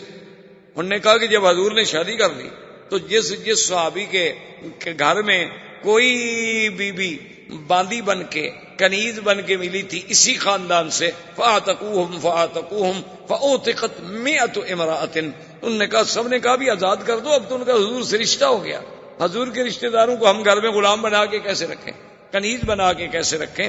تو اس بیوی کی وجہ سے 100 لڑکی کو آزادی ملی. تو اس جیسی خوش قسمت بیوی کیسے ہو سکتی؟ بی بی ام حبیبہ ابو سفیان کی بیٹی, پہلا خاوند جب فوت ہو گیا حضور صلی اللہ علیہ وسلم سے شادی ہوئی تو ایک ایک نکاح پہ آپ نظر دوڑائیں، ایک نکاح میں بھی حضور صلی اللہ علیہ وسلم کی خواہش نفسانی یا حضور صلی اللہ علیہ وسلم کی تمنا آپ کو نظر نہیں آئے گی، بلکہ اللہ کا احکام، اسلام کا پھیلانا، دین اسلام کی قوت کا ذریعہ بننا، اور وہ دین جس نے قیامت تک چلنا ہے۔ حضور کی داخلی زندگی کے بارے میں ہمیں کون خبر دیتا؟ یعنی خارجی زندگی تو صحابہ کے سامنے ہے، لیکن حضور کی داخلی زندگی، حضور کے گھر کی زندگی، حضور کی نیند، حضور کی تہجد، حضور کا رات کا پڑھنا، حضور صلی اللہ علیہ وسلم کا گھروں میں بیٹھنا، حسن معاشرت، یہ ساری چیزوں کا سبق کون دے سکتا تھا؟ اس لیے اللہ کو منظور یہ تھا کہ حضور صلی اللہ علیہ وسلم کی تعدد ازواج ہوں، تاکہ یہ بھی ایک ذریعہ بنے دین مصطفیٰ صلی اللہ علیہ وسلم کو پورے عالم میں پھیلنے۔ اور پھر عدل دیکھیں، اللہ نے ہر مسلمان مرد کے لیے 4 بیویوں کی اجازت دی کہ ہر آدمی 4 بیویاں کر سکتا۔ قرآن پاک میں موجود ہے، فَانكِحُوا مَا طَابَ لَكُم مِّنَ النِّسَاءِ مَثْنَىٰ وَثُلَاثَ وَرُبَاعَ فَإِنْ خِفْتُمْ أَلَّا تَعْدِلُوا فَوَاحِدَةً، یعنی اگر چاہو تو 4 عورتوں سے شادی کر سکتے، بھائی یک وقت ایک آدمی اپنے گھر میں 4 بیویاں رکھ سکتے۔ اچھا، اب اگر فرض محال ایک بیوی مر جائے، 3 ہو گئی، تو پھر 4تھی شادی اور کر سکتا۔ 2 بیویاں مر جائیں تو اب 2 شادیاں اور کر سکتا ہے۔ فرض محال خدا نہ کرے جھگڑا ہو گیا، اس نے ایک بیوی کو طلاق دے دی، تو پھر 3 بچ گئی، تو اب ایک اور بیوی کر سکتا ہے۔ لیکن ادھر دیکھیں، اللہ نے اپنے نبی کو 9 بیویوں تک کی تو اجازت دے دی، لیکن پابندی کیا لگا دی؟ اللہ نے حکم فرما دیا کہ میرے نبی آج کے بعد آپ ان بیویوں کے بجائے اور کوئی شادی نہیں کر سکتے، کہ اس میں سے کسی کو طلاق دے دیں اور شادی کر لیں، نہیں، یا ان میں کوئی بیوی مر جائے تو اس کے بدلے میں اور بیوی لے آئے، نہیں، بس اب اللہ نے آپ کے مقدر میں یہ رکھ دی، یعنی اجازت تو 9 کی دے دی، لیکن آگے ہمیشہ کے لیے پابندی لگا دی۔ آگے اللہ تبارک و تعالی نے پابندی لگا دی۔ یہاں عام آدمی کو 4 کی اجازت تو دی، لیکن آگے پابندی نہیں لگائی۔ اور اسی طرح دیکھیں کہ ایک دفعہ حضور صلی اللہ علیہ وسلم اپنی بیویوں سے کسی مسئلے میں ناراض ہو گئے، اور آپ نے قسم کھا لی کہ میں 1 مہینے تک کسی بیوی سے بات نہیں کروں۔ اس کو کہتے ہیں شریعت میں ایلا۔ حضرت عمر رضی اللہ تعالی عنہ کو جب پتہ چلا کہ حضور نے اپنی بیویوں کو طلاق دے دی، تو حضرت عمر تشریف لائے اور بی بی حفصہ سے بے حد ناراض، اور انہوں نے کہا کہ دیکھو تم لوگ حضور کو ہر وقت تنگ کرتی ہو، خرچہ چاہیے، اور حضور خرچہ دیتے ہیں تو تم صدقہ و خیرات کر دیتی ہو، اور حضور صلی اللہ علیہ وسلم کو پریشان کرتی ہو ہر وقت، تو یہ بات جو ہے باعث خطرہ ہے، اور ہو سکتا ہے کہ حضور نے اگر طلاق دے دی تو اللہ تو قادر ہے حضور کے لیے اور بیویوں کا انتظام کر لیں، اللہ کو کیا مشکل ہے۔ اب آپ قرآن کے الفاظ پہ غور کریں، عَسَىٰ رَبُّهُ إِن طَلَّقَكُنَّ أَن يُبْدِلَهُ أَزْوَاجًا خَيْرًا مِّنكُنَّ مُسْلِمَاتٍ مُؤْمِنَاتٍ قَانِتَاتٍ تَائِبَاتٍ عَابِدَاتٍ سَائِحَاتٍ طیبات و ابکارا۔ اللہ نے فرمایا کہ خبردار، اگر اللہ چاہے اپنے نبی کو حکم دے دے کہ تم کو طلاق دے دے، اللہ تم سے بھی زیادہ بہتر عورتیں نبی کے گھر میں لے آئے، جو اسلام والی ہوں گی، ایمان والی ہوں گی، راتوں کو عبادت کرنے والی ہوں گی، رات دن اللہ کے دین کے پھیلانے والی ہوں گی، روزے رکھنے والی ہوں گی، اور اپنے جسم و جان کی مال کی حفاظت کرنے والی ہوں گی۔ ایسی بیویاں بیوہ بھی ہوں گی، کنواری بھی ہوں گی، اگر اللہ چاہے تو آپ سے بھی زیادہ بہتر بیویاں لے آئے۔ اب مسئلہ سمجھیں، علماء نے لکھا ہے کہ اللہ کے نبی نے کسی بیوی کو پھر طلاق نہیں دی، اور اللہ نے یہ بھی حکم کر دیا کہ حضور اب یہ آپ کی بیویاں ہیں، ان کے بجائے اور تبدیل بھی نہیں ہو سکتی۔ تو علماء نے یہیں سے نقطہ نکالا کہ ان بیویوں سے اور کوئی بیویاں اچھی ہوتی تو اللہ بدل دیتے، چونکہ ان سے اور اچھی کوئی کائنات میں اور پیدا ہی نہیں ہوئی تھی، تو اس لیے اللہ نے بدلی ہی نہیں۔ ورنہ اللہ چاہتے تو ان سے اچھی ہوتی تو اللہ تبارک و تعالیٰ اور بدل دیتے. اچھا پھر دیکھیں قرآن کیا کہتے ہیں، طیبات و ابکارا، بیوہ اور کنواریاں. انہوں نے کہا یہی ترتیب دیکھ لو کہ پہلے شادی حضور کی بیوہ سے ہے اور کنواری کی بعد میں ہے، تو اللہ نے بیوہ کا پہلے ذکر کیا، کنواری کا بعد میں ذکر کیا، تو جس سے اشارہ ہوا کہ میرے نبی یہ ہم نے آپ کے لیے چن لی ہیں، یہ مسلمات بھی ہیں، مومنات بھی ہیں، قانتات بھی ہیں، تائبات بھی ہیں، عابدات بھی ہیں، سائحات بھی ہیں، ان سے اچھی بیویاں دنیا میں نہیں. تو یہ ساری تو پھر اللہ نے چن کے نبی کے لیے فیصلہ کیا. اس میں حضور کی ذات پہ اتہام لگانے کی یا حضور صلی اللہ علیہ وسلم کی ذات پہ حملہ کرنے کی کسی کو کیوں، ما سوا اپنی گمراہی کے یا اپنی بدباطنی کے اور کوئی اس میں وزن یا حقیقت یا دلیل کوئی. اب جناب دیکھیں کہ حضور کی شادی کے بعد سرزمین مکہ میں جو بڑا ایک مشہور یعنی واقعہ پیش آیا وہ تھا تعمیر کعبہ. یعنی ابھی حضور کو نبوت کا اعلان نہیں ہوا لیکن حضور کی شادی ہو گئی. حضور صلی اللہ علیہ وسلم کی زندگی میں آپ کے عین شباب میں کعبۃ اللہ کی تعمیر کا فیصلہ ہوا. دار الندوہ میں تمام مشرکین کے سردار اکٹھے ہوئے اور انہوں نے فیصلہ کیا کہ بھئی کعبہ شریف بہت بوسیدہ ہو گیا ہے، اس کی تعمیر دوبارہ ہونی اور اس کی تعمیر جو ہے. اب مسئلہ یہ تھا کہ حضرت ابراہیم علیہ السلام نے کعبے کی تعمیر کی تھی پتھروں سے جیسے آپ کے سامنے، اور مکے والے لوگ جو تھے وہ پتھروں کی تعمیر جانتے ہی نہیں تھے. یعنی سرزمین مکہ میں پہلے پتھروں سے گھر نہیں بنائے جاتے تھے، وہاں گھر بنتے تھے مٹی کے. جیسے آپ نے دیکھا نا اپنے دیہاتوں میں، آپ جانتے ہیں نا مٹی کی کچی کچی کی دیواریں کھڑی کر کے اوپر چھپر سے ڈال دیا گھر بن گیا.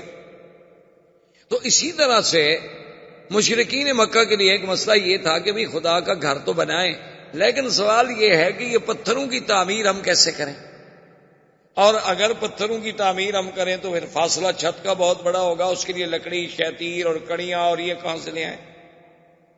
خیر اتفاق ایسا ہوا کہ ایک سفینہ آیا، کشتی آئی بہت بڑی مال بردار، وہ جدے کے قریب آ کے خشکی پہ چڑھ گئی اور ٹوٹ گئی.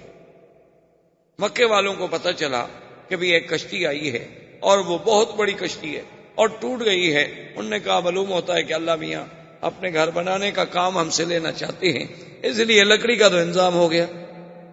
اب انہوں نے کہا بھی چلو لکڑی بھی وہاں سے ہم خرید لیتے ہیں، لیکن بنائے گا کون؟ تو چند دنوں میں خدا کی شان ہے کہ ایک قبط قبیلے کا آدمی جو ہے غلام، وہ مکے میں پہنچ گیا. اس نے کہا کہ میں تو کام ہی یہی کرتا ہوں پتھروں کی تعمیر کا. تو مشرکین مکہ نے کہا کہ دیکھا بھی اللہ راضی ہے، ادھر لکڑی کا انتظام کر دیا اور ادھر ایک مستری بھی بھجوا دیا، تو اب ہمیں کعبہ تو بنانا ہی بنانا ہے. لیکن آئے پہلے ایک شرط کرتے.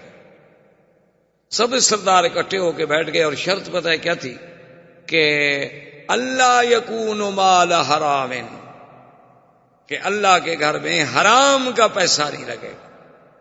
انہوں نے کہا اچھا اب حرام کی خود تعریف سنیں کافروں سے، ہیں کافر ہو. انہوں نے کہا ولا مال مہر بغی، بعض لوگ جو ہیں لڑکیاں رکھ کے زنا کے پیسے لیتے تھے، انہوں نے کہا وہ پیسہ بھی اس میں شامل نہیں ہوگا. ولا مال ظلم، کسی نے کسی پہ ظلم کر کے پیسہ چھینا ہوا ہے تو وہ پیسہ بھی کعبے میں نہیں لگے گا. ولا ربن، اور کسی نے سود کا پیسہ لیا ہوا ہے تو وہ بھی کعبے میں نہیں لگایا جائے گا. حالانکہ وہ سود کھاتے تھے، ان کے نزدیک کوئی سود حرام شرام نہیں تھا، نہ ان کے نزدیک کوئی زنا شنا حرام تھا. بھائی بری بات تھی، لیکن حرام حرمت حلال کا تو کوئی مسئلہ ہی نہیں تھا ان کے نزدیک. لیکن کافر ہو کے فیصلہ کر رہے ہیں کہ اللہ کے گھر میں، اللہ کے اس کعبے میں نہ تو زنا کا پیسہ لگے، نہ ظلم کا، نہ سود کا. اب آپ خود اندازہ لگا لیں کہ آپ کے ملکوں میں جو سود سے مسجدیں بنتی ہیں ان کا کیا حکم ہے. بڑی بڑی مسجدیں بناتے ہیں انشورنس والے، بینک والے، ماشاءاللہ. حالانکہ ایک مسئلہ یاد رکھیں، جو مسجد حرام کے پیسوں سے بنائی جائے اس میں نماز نہیں ہوتی. جو مسجد زمین کسی سے ظلمن چھین کے بنائی جائے اس سے نماز نہیں ہوتی. جو مسجد گورنمنٹ کی زمین پڑی ہوئی ہے ان کی اجازت کے بغیر بنائی جائے وہاں بھی نماز نہیں ہوتی. نماز کے لیے تو پاک جگہ کی ضرورت ہے کہ وہ جگہ پاک ہو، وہ دیواریں پاک ہوں، اس میں پیسہ پاک ہو، پڑھنے والے پاک ہوں. تو اب یہ کافر ہیں، مشورہ کر رہے ہیں، مشورہ ہو گیا، اب اس کے لیے پیسے اکٹھے کیے تو پیسے تھوڑے ہو گئے، کیوں حلال کے پیسے اکٹھے کرنا تو بہت تھوڑا ہے نا جی۔ تو انہوں نے جب کہا کہ بھئی اب یہ پیسے تو اس سے تو عمارت نہیں بنتی، انہوں نے کہا اچھا ایسا کرتے ہیں کعبہ شریف کو تھوڑا چھوٹا کر دیں، لیکن حرام کے پیسے نہیں رکھتے۔ تو یہ جو ہجر اسماعیل ہے جس میں میزاب رحمت ہے، یہ حتیم جسے آپ کہتے ہیں، تو اس طرف سے انہوں نے کعبۃ اللہ کا کچھ حصہ باہر نکال کے دیوار اندر کر دی، کعبہ چھوٹا ہو گیا۔ تو انہوں نے کہا کعبہ شریف چھوٹا کر دو لیکن حرام کا پیسہ نہیں لگے۔ حلال کے پیسوں سے وہ لکڑی خریدی، سارا سامان تیار ہو گیا۔ اب مسئلہ یہ تھا کہ پہلے آخر کعبہ گرے گا تو بنے گا نا، اگر پہلی عمارت گرائی نہ جائے تو بنائے کیسے؟ اب انہوں نے کہا جی بات تو ٹھیک ہے لیکن گرائے کون؟ اللہ کے کعبے کو، اللہ کے گھر کو کون گرائے؟ یہ تو آج ہے نا لوگ فخر سمجھتے ہیں کہ جی ہم نے بابری مسجد گرا دی، ہم نے فلاں مسجد گرا دی، ہم فلاں مسجد گرا دے گئے، اور اس کی اینٹیں لگانا اور اکھاڑنا جو ہے وہ بھی عبادت شمار کیا گیا ہندوؤں کے نزدیک، کہ جو مسجد کی اینٹ اٹھا کے پھینک دے وہ بھی بڑا نیکی کا کام کر رہا ہے، اور جو دوسری جگہ سے آ کر اینٹ لگائے گا مندر کی وہ اور نیکی کا کام کر رہا ہے۔ جب عقل پہ پردے پڑ جائیں تو پھر اللہ ہی ہدایت دے سکتا ہے، انسان تو نہیں دے سکتا۔ انہوں نے کہا جی خدا کے گھر کو کیسے توڑیں؟ بڑی مشکلوں کے بعد ولید ابن المغیرہ ان کا بہت بڑا سردار تھا، اس نے کہا کہ بات سنو، میں بوڑھا آدمی ہوں، یہ ولید وہ ہیں جو حضرت خالد کے باپ۔ انہوں نے کہا میں بوڑھا آدمی ہوں، ایسا کرتے ہیں کہ پہلے کعبہ شریف میں توڑتا ہوں، اگر تو مجھے کچھ نہ ہوا تو فہو المراد، ہماری منت پوری ہو گئی، اور اگر مجھے کچھ ہو گیا تو چلو میں بوڑھا آدمی ہوں، کوئی جوان تو نہ مرے نا۔ اب جناب جب کعبہ توڑنے کے لیے آئے، آخر دیوار کے اوپر چڑھیں گے تو توڑیں گے، اندر دیکھا تو ایک بہت بڑا اژدہا، ایک بہت بڑا سانپ بیٹھا ہوا ہے۔ اب جناب بھاگے پیچھے، انہوں نے کہا بھی اندر تو سانپ بیٹھا ہوا، اگر ہم نے پتھر وتھر گرا بھی دیے وہ تو اندر بیٹھا ہوا ہے نا، اس کا کیا کریں گے؟ اور وہ اتنا بڑا ہے کہ اس کو ہم مار بھی نہیں سکتے۔ انہوں نے کہا کہ اب اس کا علاج یہ ہے کہ سب مل کے رات اللہ سے دعا مانگ کہ اللہ میاں تو ہماری نیتوں کو تو جانتا ہے، ہمارا مقصد تو تیرے گھر کی تعمیر ہے، کوئی توہین تو ہے نہیں، ہم اس لیے تو نہیں توڑ رہے کہ تیرے گھر کو مٹا دیں، ہم تو اس لیے توڑ رہے ہیں کہ یہاں نیا بنائے۔ تو کہتے ہیں کہ صبح جب ہوئی سارے قریش سرزمین کعبہ پہ موجود تھے کہ اجیاد کی جانب سے ایک بہت بڑا پرندہ آیا اور اس نے اس سانپ کو اپنے چونچ میں پکڑا اور اٹھا کے سب کے سامنے لے گیا۔ تو انہوں نے کہا بھی معلوم ہوتا ہے اللہ راضی ہو گیا، سانپ بھی چلا گیا۔ پھر بھی انہوں نے کہا کہ نہیں بھائی یہ ٹھیک ہے، سانپ تو چلا گیا لیکن بہرحال ولید ہی توڑے۔ تو ولید کو دال لے کے کعبے کی دیوار پہ چڑھا، 2-3 پتھر توڑ دیے۔ انہوں نے کہا اب تو آؤ، کچھ نہیں ہوا۔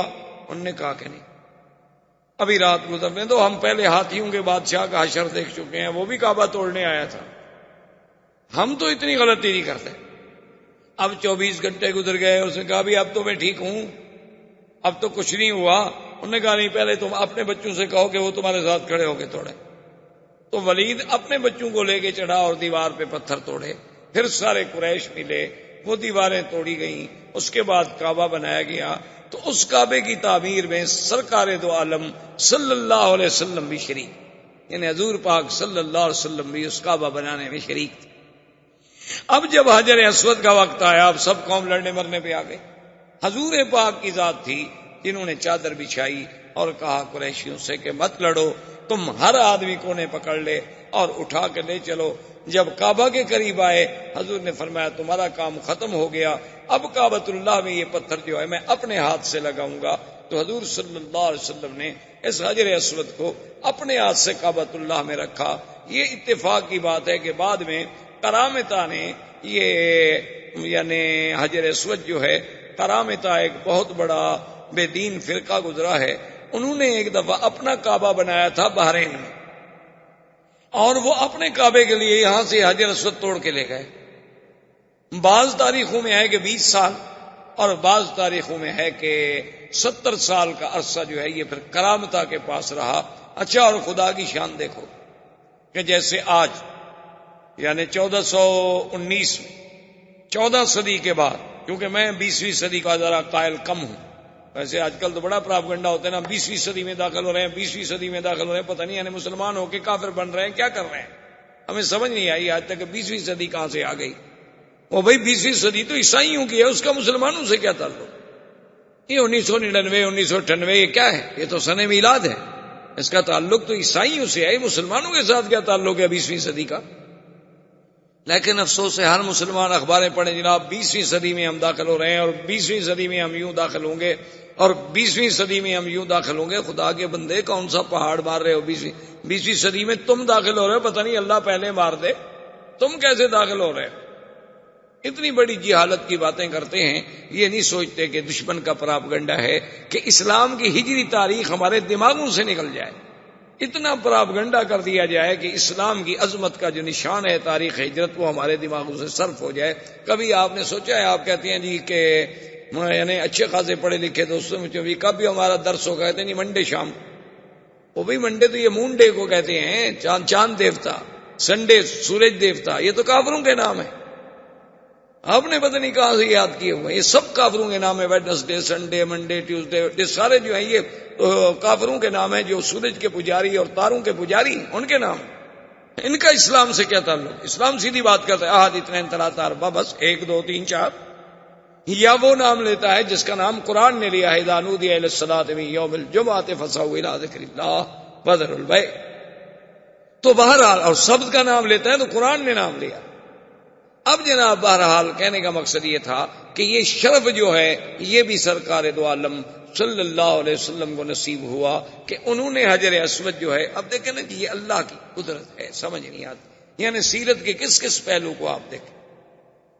حجر اسود، اچھا زمزم پہ نظر ڈالیں، سیدنا اسماعیل کے پاؤں لگے، جبریل نے پر مارا، لیکن حضور نے جب زمزم پیا تو اپنا لعاب مبارک زمزم میں ڈال کے پھر وہ کنویں میں ڈال دیا، تاکہ قیامت تک امت کو ایک نبی کے پاؤں، ایک نبی نوری نبی حضرت جبریل کا پر اور محمد مدنی صلی اللہ علیہ وسلم کے لعاب کی برکت نصیب ہوتی ہے۔ اسی طرح حجر اسود کو دیکھیں کہ اترا آدم کے ساتھ، رکھا ابراہیم نے، پھر جوڑا محمد الرسول اللہ نے صلی اللہ علیہ وعلا آلہ واصحابہ وسلم تسلیما کثیرا کثیرا نے، زندگی باقی تو بات باقی۔ والسلام علیکم۔ الحمدللہ رب العالمین، والصلاة والسلام علی اشرف الانبیاء وسید المرسلین سیدنا محمد وعلی آلہ واصحابہ اجمعین۔ برادران اسلام، الحمدللہ دروس سابقہ میں جو سیرت رسول پاک صلی اللہ علیہ وسلم کے ضمن میں ہم پڑھ رہے ہیں، سن رہے ہیں، حضور صلی اللہ علیہ وسلم سے قبل جزیرہ عرب کے احوال، پھر حضور صلی اللہ علیہ وسلم کی پیدائش سے قبل آپ کے بارے میں مبشرات، اشارات، ارہاسات، اور پھر حضور صلی اللہ علیہ وسلم کی ولادت با کرامت، با سعادت، با برکت و با رحمت، اور اس کے بعد حضور صلی اللہ علیہ وسلم کا زمانہ رضاعت، اور زمانہ رضاعت کے بعد حضور صلی اللہ علیہ وسلم کا واپس مکہ میں تشریف لانا، عبد المطلب کی کفالت، عبد المطلب کی اس کے بعد موت، اور پھر حضور صلی اللہ علیہ وسلم کا اپنے چچا ابی طالب کی کفالت میں منتقل ہونا، اور اسی کفالت کے دوران میں قریش مکہ کا تجدید کعبہ کا پروگرام، اللہ کے کعبے کی تعمیر، اور اس تعمیر میں بھی سرکار دو عالم صلی اللہ علیہ وسلم کی شرکت، اور حضور صلی اللہ علیہ وسلم کا اپنے ہاتھوں مبارک سے حجر اسود کی تنصیب، یہ تمام مراحل تقریباً، پھر حضور صلی اللہ علیہ وسلم کا سفر، آپ کا سفر تجارت اموال خدیجہ سے، اور میسرہ غلام کی معیت، اور پھر حضور صلی اللہ علیہ وسلم کی شان میں عظیم عظیم مبشرات، عظیم عظیم اشارات و علامات کا میسرہ کا دیکھنا، پھر سیدہ خدیجہ سے نکاح، اور ابی طالب نے خود ہی پھر خطبہ نکاح پڑھا اور حضور صلی اللہ علیہ وسلم کا نکاح ہوا، اور حضور صلی اللہ علیہ وسلم کا عین شباب کا دور تھا کہ آپ کی عمر مبارک 25 سال اور سیدہ خدیجہ رضی اللہ تعالی عنہا کی عمر جو تھی وہ 40 سال تھی۔ اب حضور صلی اللہ علیہ وسلم مکی زندگی میں ہیں۔ یہاں تک تقریباً ہم نے سیرت مبارک کے کچھ پہلو دیکھے، اور یہ بھی عجیب اور حسن اتفاق ہے کہ اللہ تبارک و تعالی نے ہمیں سیرت کے بیان کے لیے توفیق دی، اور اتفاق سے آج دیکھیں کہ ربیع الاول کا مہینہ بھی، تو اس مہینے میں ربیع الاول میں ہی حضور صلی اللہ علیہ وسلم کی ولادت و سعادت ہے۔ گو علماء کا اختلاف ہے، لیکن راجح قول مبارک یہی ہے کہ حضور صلی اللہ علیہ وسلم ربیع الاول ہی میں پیدا ہوئے۔ اب اس میں تو اختلاف ہے کہ 9 تاریخ تھی یا 12 تاریخ تھی، لیکن مہینے میں کوئی اختلاف نہیں۔ تو یہ بھی اللہ کی طرف سے اس نے اتفاق ہوتا ہے کہ ہم سیرت کے دروس میں یعنی ہم نے ابتدا کی، اور اللہ پاک نے ہمیں وہ بابرکت مہینہ بھی نصیب فرما دیا جس میں حضور صلی اللہ علیہ وسلم کی ولادت باسعادت۔ اب حضور صلی اللہ علیہ وسلم کا زمانہ جو کہ نبوت کے قریب آ رہا ہے، ایک ہے نبوت کا فیصلہ، یاد رکھیں وہ تو اللہ پاک اس وقت فرما چکے تھے، ابھی آدم علیہ السلام پیدا بھی نہیں ہوئے تھے۔ ایک ہے نبوت کے وقت بعثت کہ آپ کو نبوت کب ملی، کس دور میں ملی، تو وہ اب جوں جوں حضور صلی اللہ علیہ وسلم کی جوانی، جوں جوں حضور صلی اللہ علیہ وسلم کا سن مبارک جو ہے وہ 40 کے قریب آتا جا رہا ہے، تو اب نبوت کے لیے حضور صلی اللہ علیہ وسلم کو اللہ کی طرف سے تیار کرنے کے لیے حالات مختلف پیدا ہوتے جا رہے ہیں، کیونکہ یہ قدرت کا فیصلہ ہے، اللہ تبارک و تعالیٰ کا فیصلہ ہے کہ کسی بھی پیغمبر کو، کسی بھی نبی کو نبوت جو ہے وہ 40 سال سے قبل نہیں ملی۔ ہر پیغمبر کو جب نبوت دی جاتی ہے تو 40 سال کے بعد دی جاتی ہے، الا بعض خصائص ہیں، بعض بقائے ہیں، جیسے عیسیٰ علیہ السلام، جیسے یحییٰ علیہ السلام، کہ انہوں نے اپنی ولادت کے بعد مہد میں اللہ کے حکم سے یہ اعلان کر دیا کہ آتانی الکتاب وجعلنی نبیا، اللہ نے مجھے نبی بنایا ہے، ورنہ بعثت کا جو زمانہ ہے وہ 40 سال کے بعد ہوتا۔ اور اس میں علماء نے حکمتیں لکھی ہیں کہ 40 سال کے بعد جو ہے نا انسان کا نمو جو ہے وہ کامل ہو جاتا ہے۔ اب انسان حتی بلغ اشدہ وبلغ 40 سنہ، اب اپنی انتہا پہ پہنچ جاتا، اب کوئی چیز پھر بڑھتی نہیں، اور عقل جو ہے وہ کمال حاصل کر لیتا۔ اسی لیے خدا کی قدرت ہے کہ اس 40 کے عدد میں بھی بڑی حکمتیں ہیں، کہ جیسے اللہ نے موسیٰ علیہ السلام کے لیے تو میقات طور پر جو یعنی وقت معین فرمایا، فَتَمَّ مِيقَاتُ رَبِّهِ 40 لَيْلَةً، 40 رات، یعنی اس 40 کے عدد میں کوئی اللہ کی حکمت ہے۔ جیسے کہ حدیث مبارک میں آتا ہے کہ جس آدمی نے 40 حدیثیں یاد کر لیں تو وہ علماء میں شمار ہوگا، وہاں بھی 40 حدیثوں کا 40 کا عدد۔ اسی طرح حضور صلی اللہ علیہ وسلم کی ایک حدیث مبارک ہے کہ جس شخص مدینہ منورہ میں 40 نمازیں ادا کی اس عالم میں کہ اس کی کوئی نماز جماعت سے نہ رہ جائے، یعنی باقاعدہ جماعت کے ساتھ مسجد نبوی میں حضور صلی اللہ علیہ وسلم کی مسجد میں ادا کرے، تو اللہ تبارک و تعالیٰ اس کو نفاق کی بیماری سے بچا لیتے ہیں، اور ایک روایت میں ہے کہ جہنم سے آزادی عطا فرماتے ہیں۔ تو وہاں بھی خدا کی قدرت ہے کہ 40 کا عدد جو ہے اللہ تبارک و تعالیٰ کو۔ اور اسی طرح علماء کرام نے یہ بھی لکھا ہے کہ جب انسان پیدا ہوتا ہے، کہ جب انسان کا وہ مادہ تولید جو ہے، وہ تخم انسانیت جو ہے، وہ جب اپنے ایک مقام معین پہ قرار مکین پہ جا کے ٹھہرتا ہے، پھر اس پر مراحل آتے ہیں کہ نطفہ ہے، پھر علقہ ہے، پھر مضغہ ہے، ثم خلقنا النطفة علقة فخلقنا العلقة مضغة فخلقنا المضغة عظاما فكسونا العظام لحما ثم انشأناه خلقا آخر۔ تو اس میں جو ترتیب ہے اس میں بھی 40 دن کا وقفہ ہے، ہر 40 دن کے بعد ایک تبدیلی۔ اور شاید اسی لیے بعض علماء کرام جو ہیں جیسے تبلیغی جماعت کے اکابر اور بزرگان جو ہیں انہوں نے بھی 40 دن کی محنت کے لیے وقت لگانے کے لیے قوم کو ایک پروگرام دیا ہے، وہ بھی شاید ان کے نظروں میں بھی یہی ہے کہ 40 سال میں تبدیلی آتی، چینج آتا ہے آتا۔ جب 40 سال کسی دین کے کام پہ محنت کرے گا تو اس میں تبدیلی وہ لازماً بدلے گا۔ جب اپنے ماحول سے کٹ جائے گا، اپنے دوستوں سے کٹ جائے گا، اپنے روز کے معمولات سے کٹ جائے گا اور 40 دن دین میں لگ جائے گا تو لازم تبدیلی۔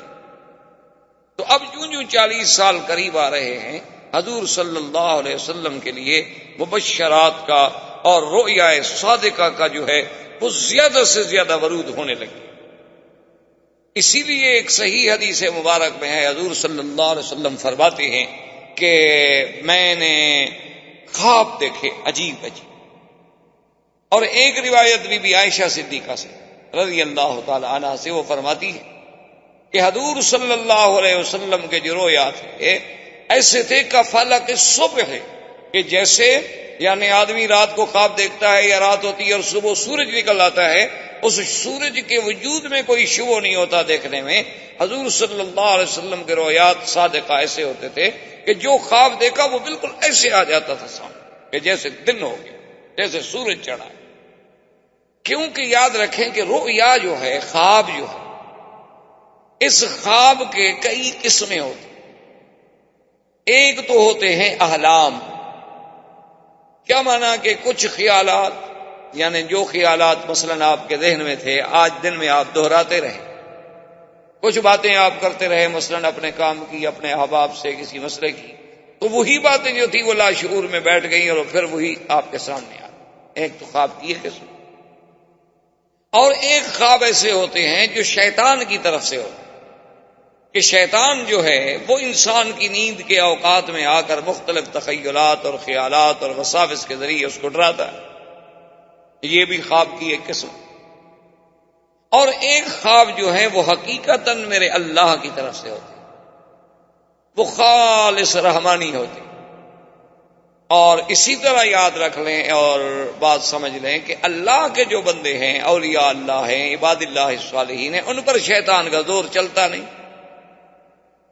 اور خاص طور پہ آقا انعامدار سرکار دو عالم صلی اللہ علیہ وسلم کہ جن کو اللہ نے ایسا مقام عصمت نصیب فرمایا کہ جس کے ایک ایک زندگی کے لمحے پر میری اللہ کی قدرت کا گویا پیرا بیٹھا ہوا تھا، کہ یعنی وہ باتیں جو بچپن میں عام بچے کرتے ہیں حضور پاک سے وہ بھی سرزد تھی، وہ اعمال جو عام لوگ اس زمانے میں کرتے تھے ان کی عادت تھی، وہ عیب بھی نہیں سمجھے جاتے تھے، برے بھی نہیں سمجھے جاتے تھے، لیکن حضور پاک سے وہ بھی نہیں ثابت۔ یعنی شادیوں میں شرکت کر لینا، یا شادیوں میں کوئی قصے گو سے قصہ سن لینا، یا شادیوں میں کوئی دف شف بجانے والی عورت آ گئی یا بچی آ گئی یا کوئی آ گئی، اس قسم کا یعنی اہتمام ہو جانا، یہ عام چیزیں تھیں اور بچپن میں اور بچوں کے لیے ایسا کوئی مسئلہ نہیں۔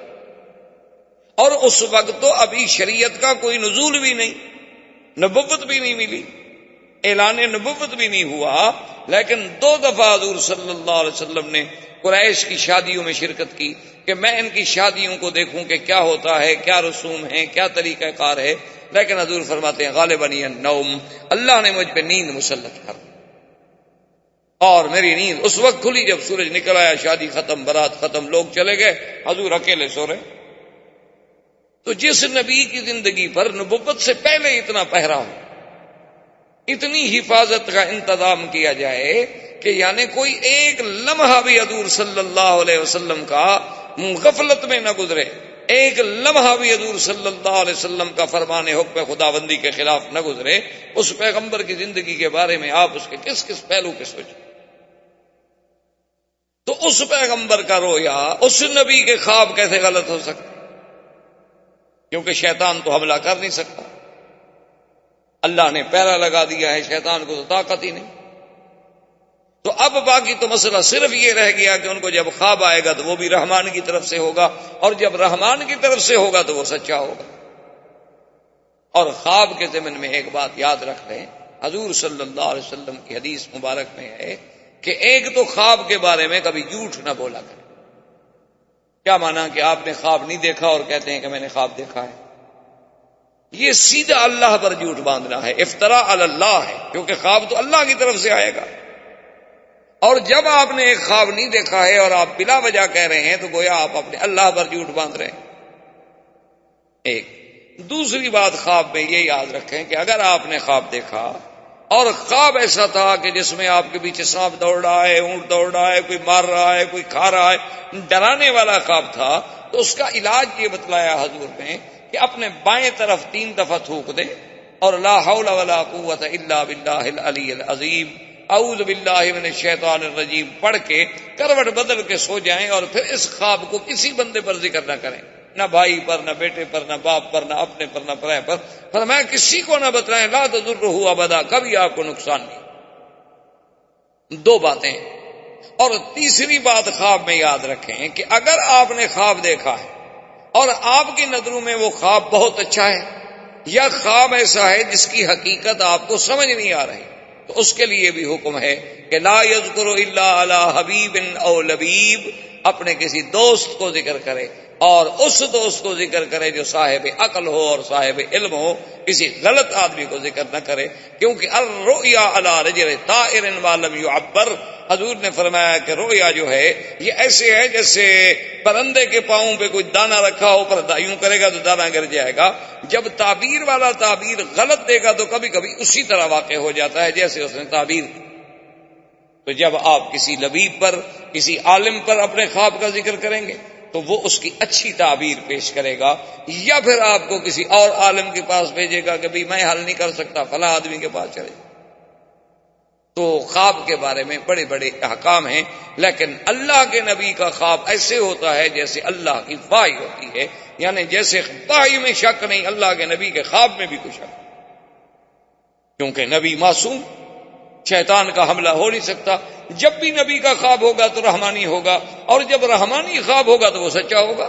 اسی لیے تو بی بی عائشہ فرماتی ہیں کہ حضور کے ایسے خواب ہوتے تھے کہ فلک صبح ایسے معلوم ہوتا تھا کہ جیسے صبح سامنے، یعنی ایسی حقیقت۔ اور اسی لیے حضور پاک نے ارشاد فرمایا ہے، یہ خواب کی بہت بڑی اہمیت ہے۔